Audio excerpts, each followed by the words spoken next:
होना, बुढ़ापे में माँ बाप को अलग से भोजन बनाना पड़े। तुमको जन्म दिया, तुमको होश में लाए हो, तुम्हारी जिंदगी को उन्होंने ये प्रयास किया कि या तो हम किसान बना दें अपने बेटे को अच्छा, और यदि बेटा शिक्षा की क्रांति में आगे बढ़ता है तो हम उसे कलेक्टर बना दें, और यदि वो किसान अच्छा बनता है तो हमारे आशीर्वाद से वो किसान ही नहीं रहेगा, वो किसानों का नेता बन के मिनिस्टर हो सकता है। प्यारे, भावना उसकी जुड़ी है। बोलो, जुड़ी है कि नहीं जुड़ी है? लेकिन आज ये कैसी विडंबना कि माँ बाप रो रहे हैं, अलग भोजन बना रहे हैं, उनकी संतानें अपना अलग भोजन बना रही हैं, अलग खिचड़ी पका रही हैं उनकी संतानें। कारण क्या है प्यारे? कारण ये विडंबना है। ऐसे कम उदाहरण हैं, शायद 10-20% ऐसे उदाहरण होंगे कि पति भोजन अलग बना रहा हो, पत्नी भोजन अलग बना रही हो। ऐसे 10-5% मिल जाएंगे, पर ऐसे भी मिलेंगे, ऐसी बात नहीं, ऐसे भी मिलेंगे। और ऐसे भी मिलेंगे कि पत्नी को पति ही भोजन रोज बना के खिला रहा है, ऐसे भी मिलेंगे उदाहरण। ऐसे भी इस देश में उदाहरण मिलेंगे कि पूरा पति ही भोजन, प्रसाद, चाय, पानी सब कंप्लीट करके लो। ऐसे भी उदाहरण मिलेंगे। ऐसे भी उदाहरण है कि पत्नी अलग भोजन बना रही है, पति अलग भोजन बना रहा है, पुत्र अलग भोजन बना रहा है, पुत्र वधू अलग भोजन, ऐसे भी प्रमाण मिलेंगे।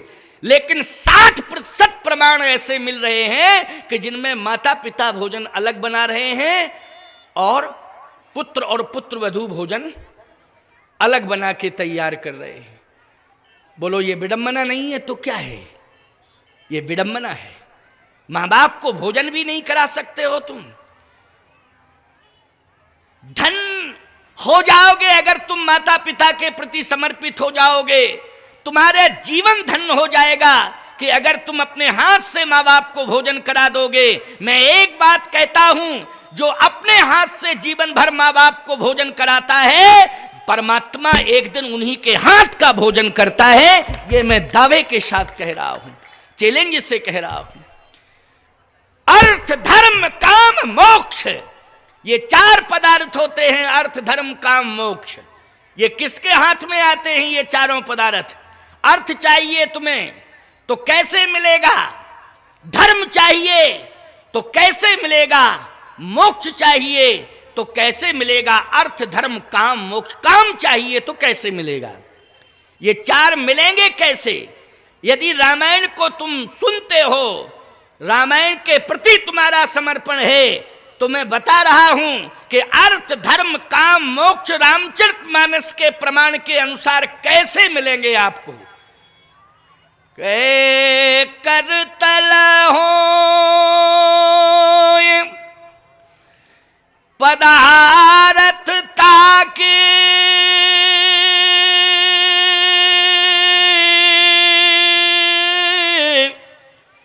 प्रिय पितु मातु प्राण समझा के, प्रिय पितु मातु प्राण समझा के। जो माता पिता को प्राण से भी ज्यादा महत्व देते। देखो, प्राण सबसे ज्यादा प्यारा होता है कि नहीं होता है? बोलो, होता है प्राण प्यारा कि नहीं? सबसे ज्यादा प्यारा प्राण होता है। हम इस बात को बिल्कुल मानने को तैयार नहीं हैं। संसार में पति पत्नी भले ही आपस में बात करें कि हम तुम्हारे लिए जी रहे, तुम हमारे लिए जी रही, भले ये कहें, लेकिन सही बतावें।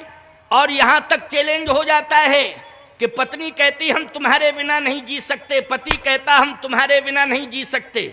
अच्छा, ईमानदारी से बताओ, बीच में अगर कहीं से शेर कूद पड़े तो पत्नी अलग भगेगी, पति अलग भगेगा प्राण बचा के? बोलो, अलग अलग भगेंगे कि नहीं भगेंगे? इसका मतलब है कि ना पत्नी को पति प्रिय था, ना पति को पत्नी। अपने अपने प्राण सबको प्रिय थे, अपने अपने प्राण बचा करके सब भगे। बोलो, भगे कि नहीं भगे? सही बात तो यही है। लेकिन सत्य प्यारे ये है, मैं दावे के साथ कह रहा हूं कि प्राण सबसे ज्यादा प्रिय हैं। लेकिन शास्त्र कहता है कि जो प्राण से भी ज्यादा प्रिय माता पिता को समझता है, अर्थ धर्म काम मोक्ष अपने आप उसके हाथ में आ जाते हैं। प्रयास करने की जरूरत नहीं पड़ती है, अपने आप उसके हाथ में अर्थ धर्म काम मोक्ष आ जाते हैं। इसलिए करतल हो पदार्थता के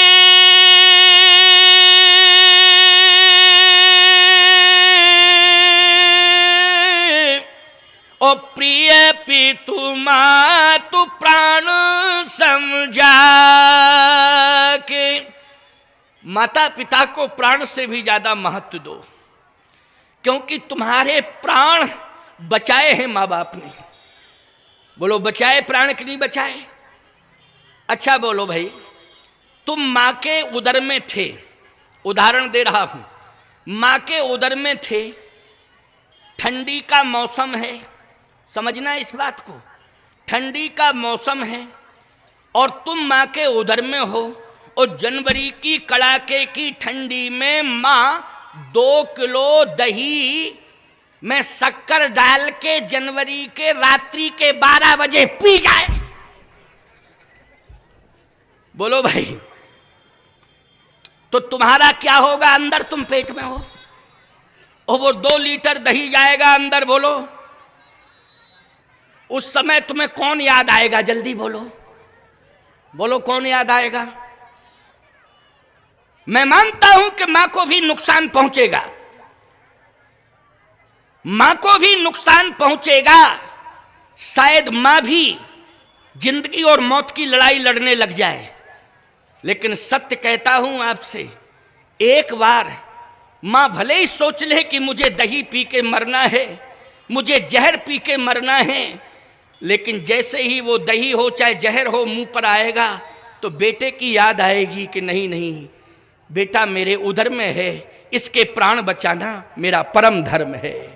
बोलो भाई, इसके प्राण बचाना मेरा परम धर्म है।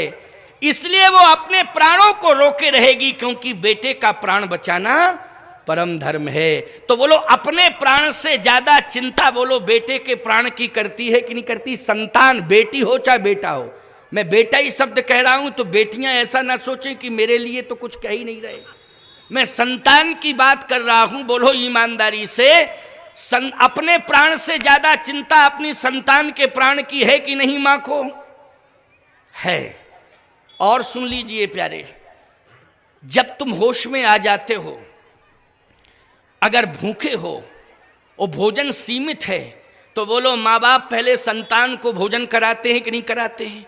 और बचता है तो फिर कहते हैं कि ठीक है बचेगा तो ले लेंगे, नहीं होगा बोले जल पी के सो जाएंगे, पानी पी के सो जाएंगे। लेकिन अपनी औलाद को क्या भूखा छोड़ सकते हैं? जल्दी बोलो, नहीं नहीं। एक उदाहरण दे रहा हूं, ध्यान से मेरी बात को सुन लेना। आज मैं मातृ पितृ भक्ति पर बोल रहा हूं। भगवान राम ब्रह्म मुहूर्त में जगते हैं तो माता पिता को प्रणाम करते हैं, ये मातृ पितृ भक्ति है भगवान राम की। लेकिन सत्य कहता हूं आपसे, चाहे जितने बड़े ज्ञानी ध्यानी ब्रह्म ज्ञानी तुम क्यों ना हो जाओ, लेकिन यदि तुम्हारे घर में बेटी आ जाए संतान के रूप में, तो ये समझ लेना चाहिए कि हमारी तपस्या सफल हो गई, हमारा ब्रह्म ज्ञान सफल हो गया, हमारा जीवन सफल हो गया। और एक बात सुन लीजिए, ये जो होमात्मक यज्ञ सामने दिखाई दे रहा है, इस यज्ञ को करने के लिए